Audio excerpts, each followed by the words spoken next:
नमस्कार दोस्तों, मेरा नाम है सचिन।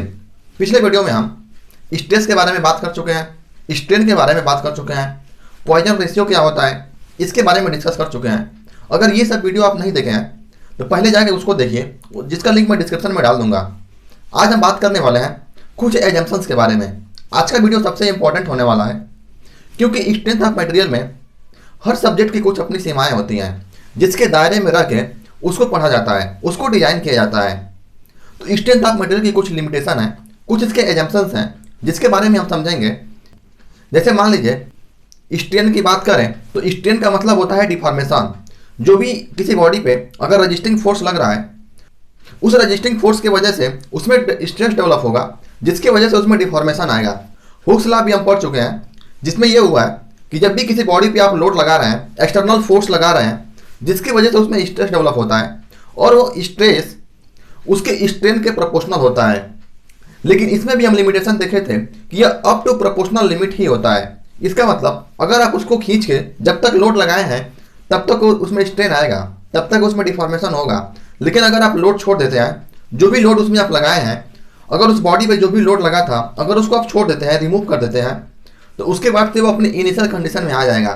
तो ऐसे ही पूरे सोम को, जिस बेस पे हम पूरे सोम को पढ़ते हैं, चाहे वो मोमेंट निकालना हो, चाहे वो टॉर्सन निकालना हो, चाहे वो किसी भी तरह का स्ट्रेस डिजाइन कर रहे हैं, चाहे किसी भी बॉडी के बारे में हम स्ट्रक्चर के बारे में उसके बारे में एनालिसिस कर रहे हैं, उसके कुछ एजम्पशंस हैं।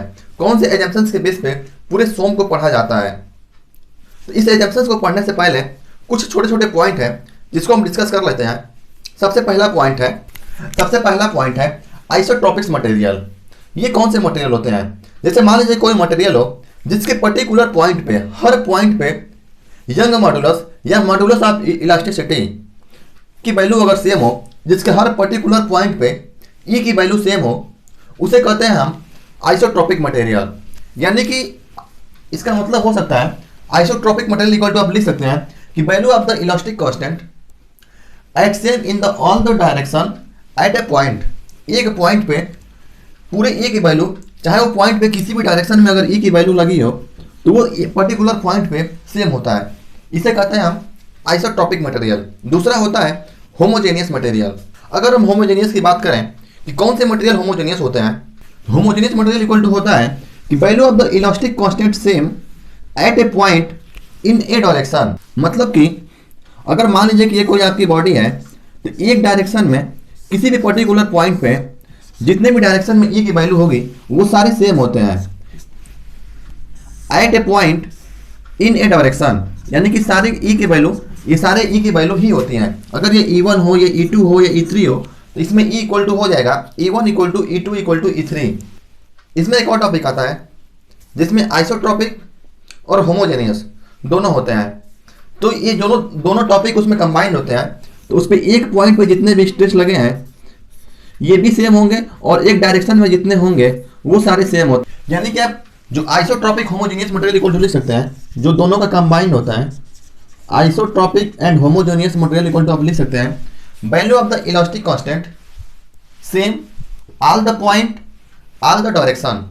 जितने भी पॉइंट पे होंगे और जितने भी डायरेक्शन में होंगे सारे ई की वैल्यू सेम होगी, जिसे हम इलास्टिक कांस्टेंट बोलते हैं, जिसे हम यंग मॉडुलस बोलते हैं या मॉडुलस ऑफ रिजिडिटी बोलते हैं। अब चलिए एजम्पशन की ओर चलते हैं कि सोम किस बेस पर डिजाइन किया गया है, कौन कौन से उसके एजम्पशंस हैं। सबसे पहला एजम्पशन, जो भी सोम में आप डिजाइन कर रहे हैं उसके इक्वेशन को डिराइव कर रहे हैं, इक्वेशन से पहले जो भी एजम्पशंस आपको लेना है उसमें सबसे पहला एजम्पशन कि जो भी मटेरियल आप एज्यूम कर रहे हैं वो या तो आइसोट्रॉपिक होना चाहिए या तो होमोजेनियस मटेरियल होना चाहिए।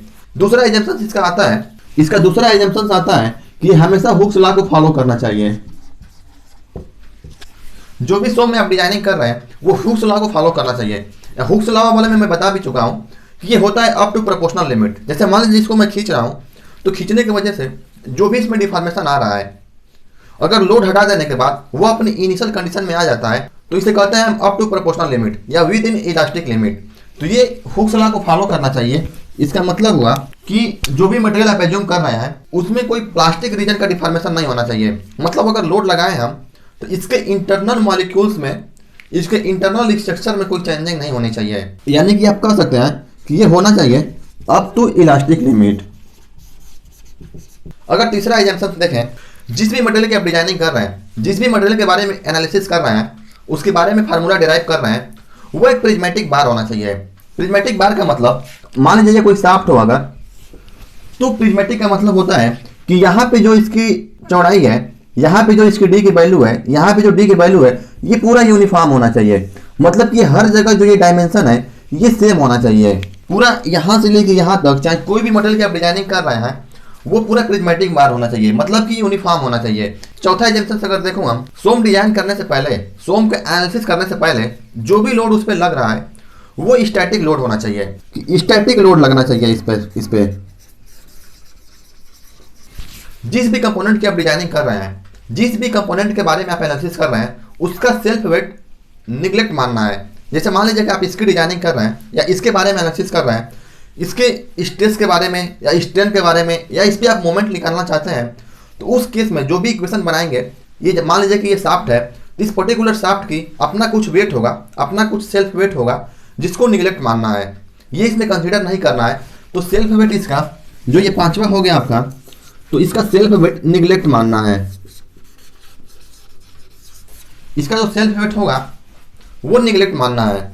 इसके बाद क्या एजम्पशंस, सोम के अंतर्गत उसके एनालिसिस करने से पहले जो भी उसके मेंबर्स हैं, उसमें जो भी आप इक्वेशन बना रहे हैं, वो ऐसा एज्यूम करना है कि जो भी कोई इक्वेशन बनेंगे वो अंडर स्टैटिक इक्विलिब्रियम कंडीशन में ही होंगे।